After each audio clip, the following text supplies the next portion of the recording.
പ്രിയപ്പെട്ട എല്ലാവർക്കും സാക് സഫാരിയുടെ ഇന്നത്തെ എപ്പിസോഡിലേക്ക് സ്വാഗതം. അപ്പോൾ ഇന്ന് നമ്മൾ വന്നിട്ടുള്ളത് പുത്തുമലയിലെ അന്ത്യവിശ്രമ സ്ഥലവുമായിട്ട് ബന്ധപ്പെട്ടിട്ടാണ്, അതിൻ്റെ ഒരു കാഴ്ചകളുമായിട്ടാണ്.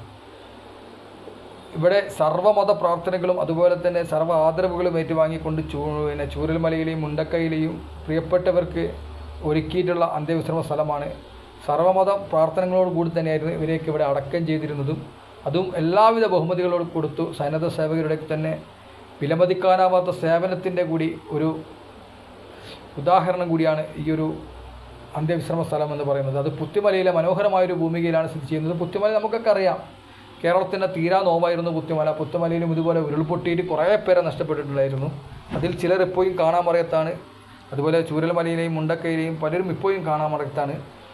അപ്പോൾ ഇത് അവിടെയുള്ള ചൂരൽമലയിലും മുണ്ടക്കയിലും മരണപ്പെട്ടിട്ടുള്ള തിരിച്ചറിയാനാവാനാത്ത ആളുകളുടെ അതുപോലെ തന്നെ അവരുടെ ബോഡി പാർട്സുകൾക്കാണ് ഇവിടെ മറമാടിയിട്ടുള്ളത്. പിന്നീട് ഈ ഒരു കല്ലിൻ്റെ മുകളിലും ഈ ഓരോ ശവകുടീരത്തിന് തൊട്ടടുത്തുള്ള കല്ലിൻ്റെ മുകളിലും എഴുതിയ നമ്പറും അതുപോലെ തന്നെ DNA ഒക്കെ വെച്ചിട്ടാണ് ഇവരെ തിരിച്ചറിഞ്ഞ് ബന്ധുക്കൾക്ക് കൈമാറിയിരുന്നത്. ഇപ്പോൾ തന്നെ ഒരു ഖബർ കാണാം. അതിന് തൊട്ടടുത്ത് തന്നെ ഒരു ഹൈന്ദവ സഹോദരൻ്റെ ശവകുടീരവും കാണാം. അവിടെ പൂജാദ്രവ്യങ്ങൾ നിവേദിച്ചിട്ടുണ്ട്. ഇപ്പുറത്ത് മീസാങ്കല്ലുണ്ട്, മൈലാഞ്ചി ചെടിയുണ്ട്.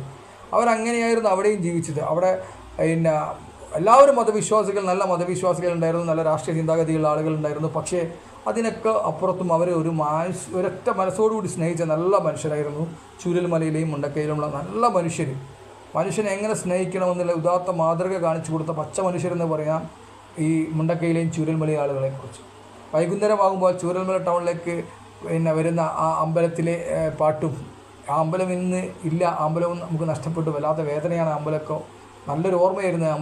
അമ്പലം നഷ്ടപ്പെട്ട അമ്പലത്തിൽ ഉത്സവം ഒരു പക്ഷേ ചൂരൽമല ദേശത്തിന് തന്നെ ഉത്സവമായിരുന്നു, മുണ്ടക്കയുടെ ഉത്സവമായിരുന്നു. അതുപോലെ തന്നെ മുണ്ടക്കൈ പള്ളിയിലെ നബിദിനാഘോഷത്തിന് ഭക്ഷണം വിളമ്പിയിരുന്ന സുബ്രഹ്മണ്യൻ ചേട്ടൻ അടക്കമുള്ള ഹൈന്ദവ സഹോദരങ്ങൾ അവർ ഒന്നിച്ചായിരുന്നു. അവിടെ രാഷ്ട്രീയമോ മതമോ ഒന്നുമല്ല, വേർതിരിവുകളൊന്നുമില്ലായിരുന്നു, ഒരു മതിൽക്കെട്ടുകളുമില്ലാതെ അമ്മ പെറ്റ മക്കളെ പോലെ ജീവിച്ച ഒരു പറ്റം മനുഷ്യർ ഇന്ന് അതേപടി തന്നെ ഈ ഒരു പുത്തുമലയിലെ അന്ത്യവിശ്രമ സ്ഥലത്ത് അന്തി ഉറങ്ങുന്ന ഒരു കാഴ്ച.